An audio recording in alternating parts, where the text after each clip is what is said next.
Welcome into Arsenal Report, and João Pedro, the newest attacker linked with Arsenal. It's going to be a summer filled with these types of transfer rumors, but João Pedro is an interesting one. He's Premier League proven, which puts him more along the lines of the way Liverpool has recruited for a very long time, and we've seen them do it very, very well.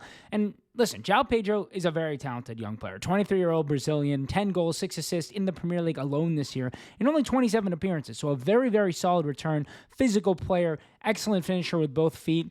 Attitude-wise, I think he's had a bit of an attitude problem. We saw him get a bad red card or two this season. Seems like he's not the world's best presser. I don't know exactly how he fits into this system. Is he a true out-and-out number 9, a little bit more of a second striker in some ways? He's not as much of a, he's not going to expand the back line. He's not going to make those vertical runs that I think we're really looking for. Like, if you look at the profiles we're looking at people similar to Havertz in the way that they are going to stretch the defense and make those lines, but with a little bit more technique. So Gyökeres, Isak, Sesko, these guys are all excellent, excellent players at shifting backlines, whereas Pedro, I think, likes to come back and get the ball to feet a little bit more. He likes to play with his back to goal a little bit more. He can do some of these other things, but he's going to have to be coached into that.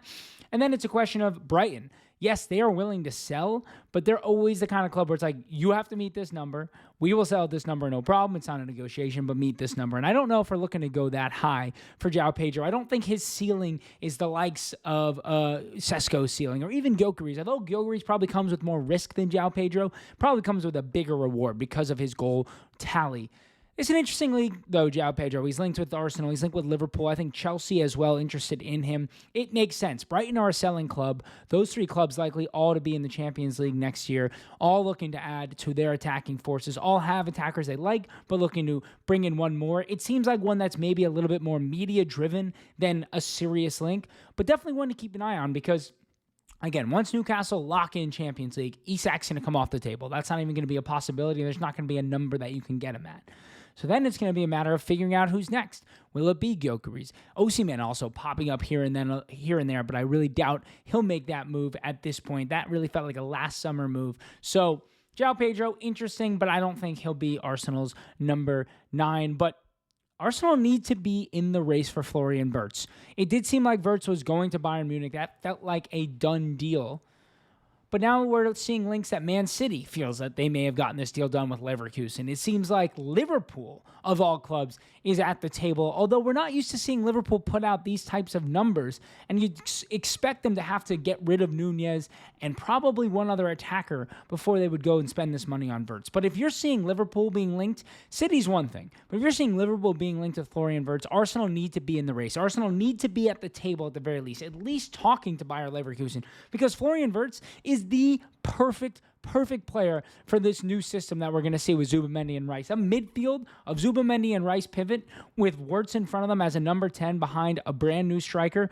You don't even need to go out and make a left wing signing. Both Florian Wirtz can be your left wing kind of marquee signing. Then you go get Sesko or João Pedro at striker, and this team's ready to go out and win. Florian Wirtz is that good. Florian Wirtz can do everything you need. He can play out on the wing if you need. He can play as a false 9 if you need. But he is one of the most complete players as far as attackers go in the world right now. Him and Saka, two most goal contributions for under 23 players in the world. It would be an unbelievable setup to have him and then the likes of Ethan and Max Dowman kind of right below him in the pecking order, all similar profiles, but all very versatile. We could put together an outstanding attack with those players. If these other Premier League clubs are talking to Florian Wirtz, talking to Bayer Leverkusen, Arsenal 1,000% have to be at least in the conversation. I'm not expecting us to sign Florian Wirtz, but these are the types of players that if we're going to really complete this project and become the best team in England and the best team in the world, then the best players in the world need to be linked with us. That's how Man City has done it for the last decade. That's how Manchester United did it for 15 years.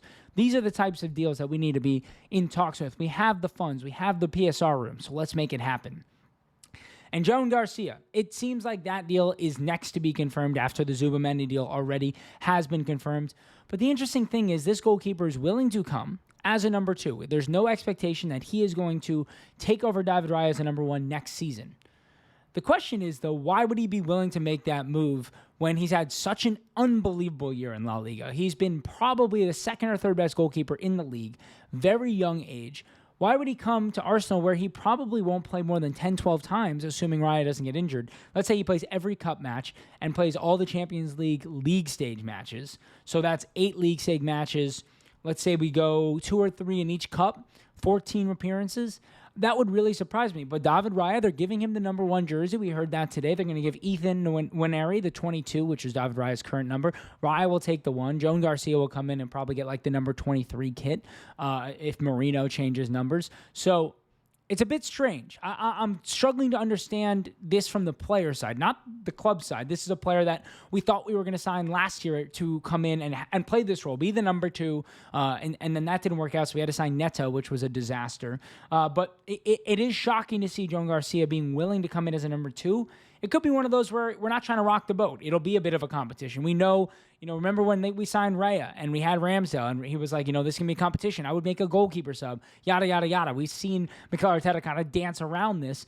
Maybe there really is some sort of tactical reason to have both these players and they'll both be 1A, 1B, and then we'll be swapping them in and out. We've seen City do that with Ederson and Ortega over the last couple of years. I wouldn't be shocked. There's a little bit of fatigue that might be coming in. 60 matches, it's not necessarily physical fatigue for a goalkeeper, but there's a mental fatigue for focusing for that long, especially as crazy as it sounds. Arsenal are so ball dominant that you can have a little mental fatigue when you don't have to focus even. So it's an interesting one with Joan Garcia. It's very good recruitment. It's a player I'm very excited about, and I'd like to get in. I'm trying to understand it from the player side a little bit more because obviously you don't want a player who's lacking ambition. Not that I ever think there's a lack of ambition, but I'd like to get a better understanding of what the plan is here, both on the player and club side.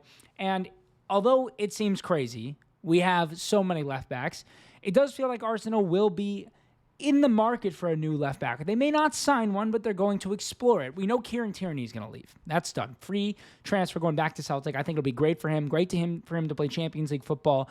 I think he's really going to enjoy that. Then you have Alexander Zinchenko, who we almost sold in January. Clearly hasn't really been a part of the plans for about 18 months. Atletico Madrid are interested. Borussia Dortmund are interested. I think one of those two clubs will make this signing. 15 to 20 million pounds, maybe with some add-ons up to 25 tops. I think it'll probably end up being closer to a 15 million all-in deal, maybe 18 with add-ons. And he could fit really well into those two teams. I think for Atletico, you're looking at him coming in as a midfielder. I think at Dortmund, you'd see him more as like a left wing back who kind of cuts in as an inverted left back. Could do really, really well at Dortmund. That's a really good fit for him. I think that's a better fit than Atletico, but hey, Diego Simeone, I'm not going to doubt his opinions, but nonetheless, if Zinchenko and Tierney leave, Miles Lewis-Skelly starts playing more in midfield, which we all expect him to. That really does only leave Calafiori as a left back. You have Kivior who can also play there. And by the way, on the academy side of things, there aren't a whole lot of left backs in there. We've just brought in Marcel Washington from Chelsea's academy because we're short on numbers. We have Cameron Ismail, who's getting his scholarship contract right now, his first professional terms, actually. So we don't really have a whole lot of left backs, which is why I think we may be in the market for a left back if it becomes available. Joel Hato, obviously a player we've been linked with many, many times, who I think really, really well suits the bill of can play left back, can play left center back. I think if you were to bring in a Hato, then you're probably not getting Dean Hodgson. You're probably keeping Kivior. That would be my expectation. I think Milos Kerkez is a player that Arsenal have been interested in the past. If he doesn't go to Liverpool, that's one where Arsenal may pounce.